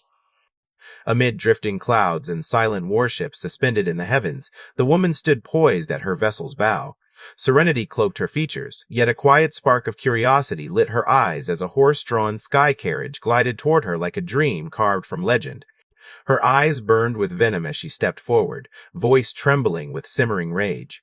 She warned her enemy that his desperate attempt to shield the princess would do nothing to save him now. No ally, no power, no miracle could spare him after defying the Luo clan and trespassing into the secret realm. At the shadowed forest's edge, he watched the floating carriages glide closer, suspicion sharpening his gaze. Only the Luo clan, he muttered, could weave such schemes from arrogance and deceit. Yet, despite every warning whispering in his mind, turning away was impossible. The path forward had already been chosen. Beneath rolling clouds and thunder's breath, she lifted her hand, fury sparking like lightning in her eyes. Her command struck the air like a blade, slay the boy, and let no one call upon great Xia for aid. To her he was but a child, unworthy of armies or alliances. Yet her trembling rage betrayed how dangerous she believed him to be. The ranks roared with battle hunger as weapons lifted and armor clanged, a tide of fervor rising beneath the blazing portal. Then a voice cut through the thunder, victorious, exultant, electrifying the air as the MC and princess hovered above like destined champions, their presence igniting the army's faith. Standing firm before the looming clan, he raised his voice with steady conviction. If they sought vengeance, let it fall on him alone, but spare his allies, spare the innocents of great Xia. His gaze held steel. If sacrifice was the price, he would bear it without hesitation. Rage twisted her features as she thrust her fist forward, power crackling like lightning across the storm-filled sky. With a vicious snarl, she declared the girl's words her final mistake, and the strike detonated with terrifying force, hurling the wounded girl through the churning clouds, blood trailing like falling petals. Panic thread, her voice as she cried for retreat, urgency sharp enough to cut through the chaos. With one ally at her side, she darted toward the glowing gateway, desperate to escape. Behind them, the MC stood unflinching like an anchor in the storm, while the princess's gaze wavered with worry, torn between duty and fear. Arms folded and gaze sharp as a blade, she faced him with chilling certainty. Even with great Xia's fresh-forged generals at his back, she proclaimed, he was nothing before her cultivation. Yet a sliver of mercy flickered. Conditional, cruel, if he surrendered Luo Dong's whereabouts before fate carved its answer into his bones. A smirk curled across his face as he lifted the glowing pouch, its light casting sharp edges across his features. Your prodigy? He taunted, voice slick with mockery. If he's truly in here, maybe you'll find what's left. Come claim him yourselves. The words cracked like thunder, humiliation sharpened to a weapon. Her fury erupted like wildfire as she clenched her fist and roared for her forces to strike as one. Across the battlefield, she proclaimed her vow to grind the boy's bones to dust beneath her wrath. He and the princess hovered in the air, silent and steady, wariness and unbroken resolve painted across their faces. Under a storm-dark sky, glowing power gathered in his hands as he warned them they only had the time of one incense stick left. The princess didn't flinch. She held that incense steady, face set like she already knew the end was coming. The matriarch surged forward in fury, her voice cracking with murderous intent as she demanded the master's downfall. In response, the protagonist tightened his grip around a radiant artifact, its light pulsing like a heartbeat of war. Muscles tensed, eyes unwavering, he braced for the explosive collision of power that loomed only breaths away. Her white hair danced in the rising energy as she lifted her finger, voice steady and sharp as steel. Sacred syllables spilled from her lips in a resonant incantation, and the ancient spirit-sealing array roared to life. The luminous pyramid obeyed her command, locking its celestial light into place like a divine cage descending from heaven. Chains hung in silent witness as the boys stood amidst them, back straight, eyes fierce with purpose. Mystic light pulsed around him, steady, unstoppable, each breath fueling the power gathering at his core. Determination poured from him like heat from a rising star. Fear carved itself into her features as she staggered back, the truth crashing into her like divine thunder. Her voice trembled as she cried out, realizing the formation before her pulsed with the unimaginable might of a true saint power far beyond her command or preparation. He stepped forward, eyes sharp with confidence, and called out the Luo clan, daring them to come at him. Energy flared around his hands as he braced to strike, a threat and a promise in one breath. Flames roared around him like a living beast, casting his figure in burning gold. Standing unshaken, fists clenched and lifted, he hurled a challenge across the battlefield, not to one opponent, but to them all. His stance spoke of iron will, his voice of unshakable defiance. Come face me together if you dare. Shadows clung to him like armor, his stare cutting through the darkness with lethal focus. Anger laced every word as he stepped forward, demanding to know what kind of fool dared act with such arrogance. The air thickened, a quiet storm waiting to break. Tension snapped like lightning, and he launched forward, planting himself between enemy and target. His voice rang clear with fierce conviction. If they wished to advance, they would face him first. No hesitation, no retreat. He was the wall, and he would not break. The world held its breath as two figures sprang forward, fury and resolve colliding mid-air.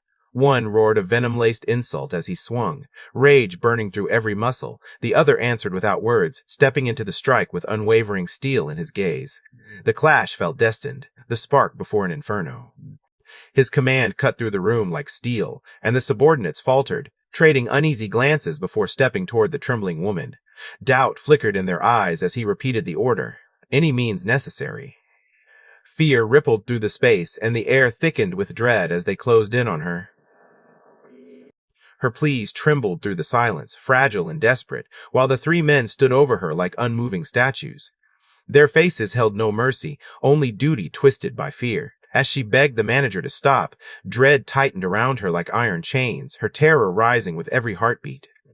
Beyond the rooftop's edge, the city stretched endlessly, bathed in quiet shadow and cold neon glow.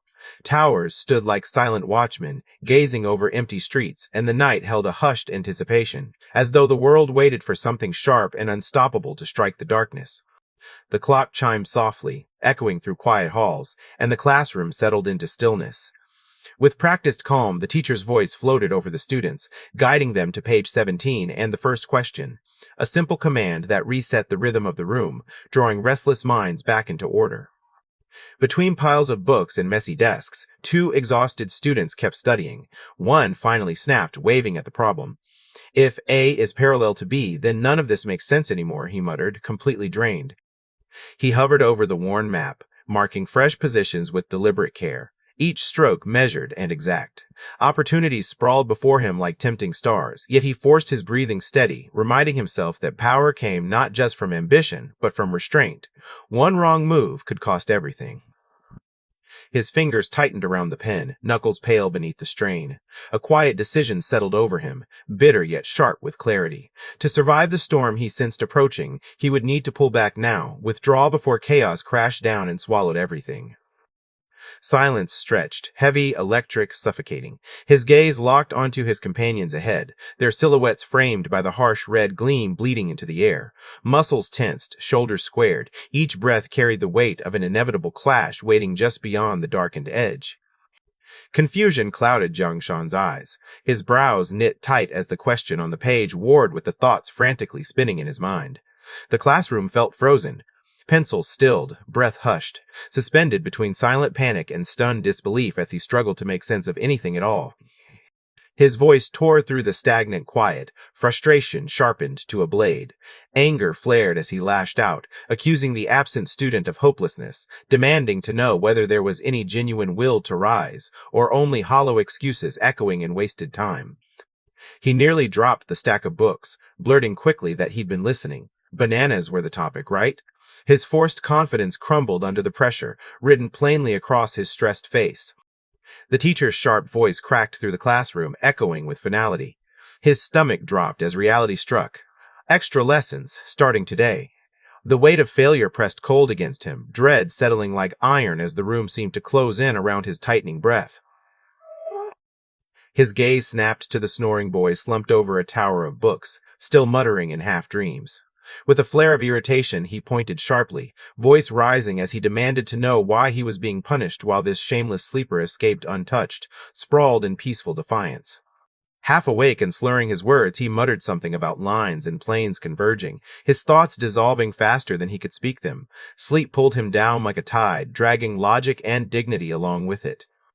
The boy's silence lingered like a stone, unyielding and cold. Shock flickered across the MC's expression, disbelief thickening the air between them. Night wrapped around them, charged and motionless, as if waiting for the next spark to strike.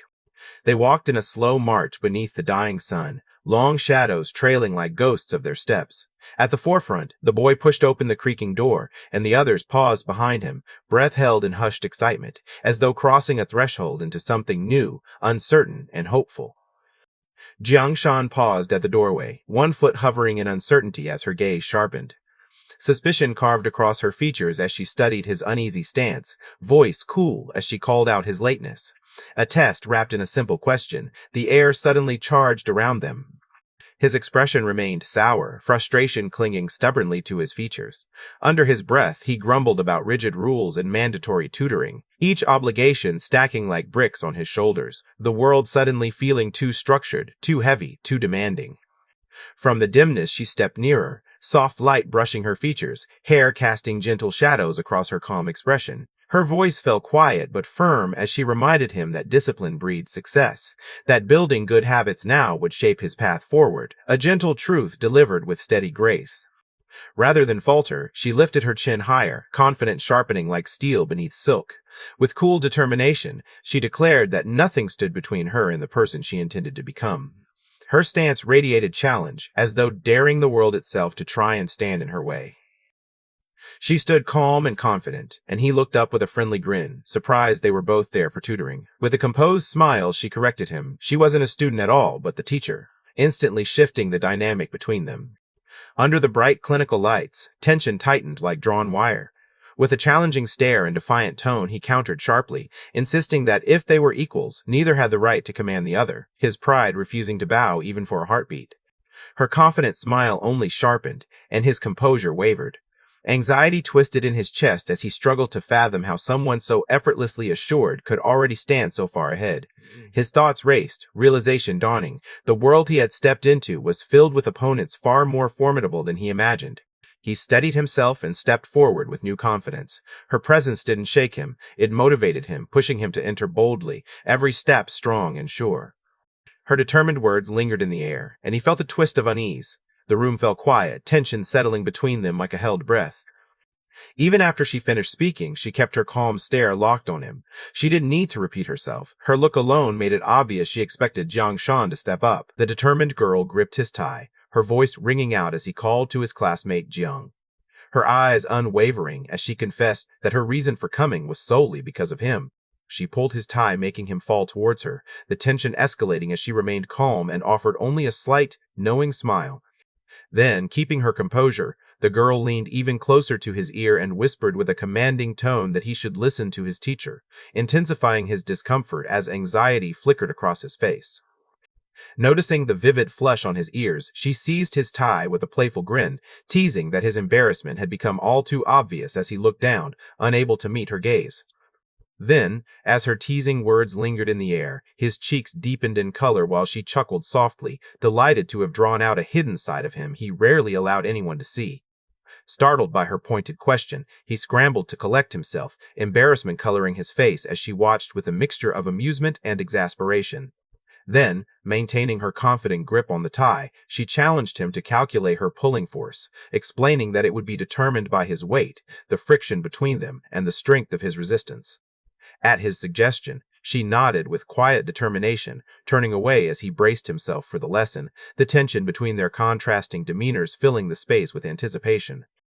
Responding to his silent encouragement, she pressed chalk to the board, each careful stroke revealing his focused determination as the lesson quietly began to take shape. Then, as the chalk dust settled, the girl shifted her attention to a small piece of broken pencil, curiosity flickering in her gaze while the boy remained seated with his back turned, distant and unmoved by her discovery. Moments later, she wrote out the math problem with assured strokes and invited Jiang Shan to attempt solving for its domain, her encouraging tone filling the quiet room. His irritation sharpened as she remained silent, prompting him to question whether she ever studied and pressing her for an answer about the concept of a domain. Then, the seriousness in his eyes deepened as he silently contemplated that all his efforts and knowledge now felt like echoes from a life long gone. The boy, still seated, looked up in curiosity as her urgent entrance filled the room with tension, her disbelief lingering between them like an unspoken challenge. Maintaining her focus, she continued to explain from just inches away, while his discomfort grew and he politely requested that she keep a little distance. Then, closing the distance between them, she reached out with a gentle touch and suggested she could use her hairpin to keep his bangs from blocking his vision, her caring tone easing the lingering tension. Without warning, her gentle touch shifted to a determined grip as she clamped onto his arm, overriding his flustered refusal and announcing with sharp resolve that they should skip any further talk and start the lesson, leaving him wide-eyed at her unexpected enthusiasm.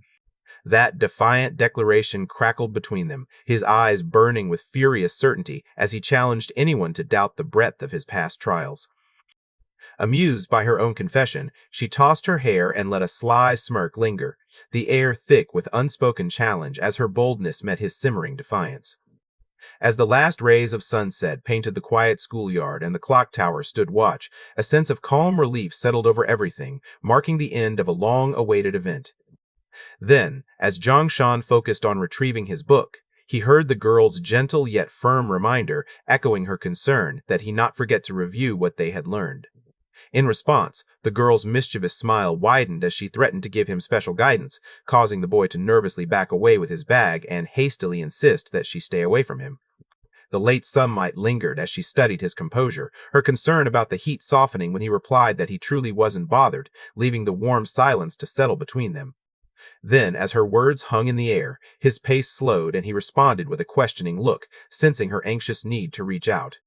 Bathed in the warm glow of sunset, the boy's worried expression deepened as the girl's hesitant question about his feelings left the air heavy, and he immediately reassured her, his voice trembling with earnest denial. Then, as the boy hesitated with his back still turned, the girl's voice grew softer yet more insistent, asking if there was truly nothing more between them, her hope shining through her uncertainty. In the golden light by the fence, her words finally broke the silence as she admitted, with a nervous determination, that she liked him, leaving him momentarily stunned beneath the weight of her confession. As the confession lingered in the air, her grip tightened on the school bag while she anxiously watched his reaction, the tender vulnerability of her words echoing between them. Then, bathed in the soft glow of a pink backdrop, the earnest protagonist fixed his gaze forward, revealing with quiet determination how desperately he had tried to capture their attention. Moments later, her gentle blush deepened as she continued to contemplate her own sincerity, uncertainty flickering in her eyes. The boy watched her uncertainty, the golden light of sunset deepening the seriousness between them as she finally raised her eyes and asked what his feelings were, her voice carrying a quiet urgency. His silence lingered in the charged air, heightening her vulnerability as she searched his eyes for the answer her heart desperately needed. His face tightened with regret as he looked down, his voice trembling with an apology to Lin Shi while sweat beaded along his brow. As the last rays of sunlight grazed the fence, she holds her ground, explaining that although their journeys once intertwined, she refuses to let him be pulled down by the consequences of her decisions. Moments later, her school bag bouncing against her side, she quickened her pace through the golden light, repeating her promise to support him as Zhongshan strode ahead in silence. Inside that lone illuminated room, unseen figures moved behind the curtains, their silhouettes hinting at secretive conversations unfolding beneath the quiet, watchful night. As the crimson liquid caught the light, he paused mid-toast, his respectful tone carrying a sense of anticipation as he called to Uncle Hu. Then, as the glass lingered in his hand, the subordinate confessed his failure with a trembling apology, prompting Chen's cold disappointment to deepen in the dimly lit cellar. Swirling the red wine thoughtfully, he stated that those buildings were vital for storing the goods and stressed how highly his father regarded them. Seizing on the tension left in the air, young Master Chen regarded the man's desperate posture in silence, the weight of judgment settling heavily as the plea for mercy hung unresolved between them. Then, with the glass of wine poised between them, he calmly explained that an opportunity would be granted, but only if the anxious man kept in mind what was required. In response, he let go of the wine glass with a smirk on his face, his raised hand casting an almost hypnotic spell over the glass. The threat hung heavily in the air as the man tightened his grip and warned with icy menace that the next mistake would see the other's fate sealed, just like the shattered wineglass moments before. Then, following the warning's chilling weight, the man in white dismissed the subordinate with a sharp command to clean up, and the relieved servant quickly expressed his gratitude before rushing to comply. As the stillness deepened, he studied the glass in his hand, his pensive gaze lingering on the emptiness as if searching for answers within its fragile clarity. The glass caught the light as he leaned back further, his lips curling into a smug smile, while he mused aloud that a nameless brat daring to defy the Chin family was both an affront and an entertaining diversion. Lately, I've had a strong addiction to watching manhwa and manga recap videos. Every single day, I find myself binging one after another, losing hours and days doing absolutely nothing productive. And honestly, it's getting out of hand. So, maybe we can make these viral videos too. I mean, look at the views, the growth, the community these creators are building. It looks simple, right? But that's a trap. You go down this endless rabbit hole spending money, losing sleep, hiring editors and writers from Fiverr and Upwork and still feel like you've been robbed. Because don't forget how emotional the YouTube algorithm can be with making videos go viral. It's unpredictable, especially when the market's saturated, competition's relentless, and somehow other creators are dropping 10-hour videos daily while you're stuck trying to finish one. That's when I realized something had to change. So, I built the solution, the Webtoon Narrative Suite, a complete one-click system that handles everything from cropping, script narration, text-to-speech, image processing, and full video generation in one smooth process. Save money, reduce hours of work, and have a tool that only gives you straight results. Click on the link down below and experience it for yourself. And if you want even more tools to supercharge your YouTube recap journey, visit my Ko-Fi and Patreon pages where I drop weekly new tools designed to keep you ahead as AI continues to steal our jobs. So tap in now before you get left behind.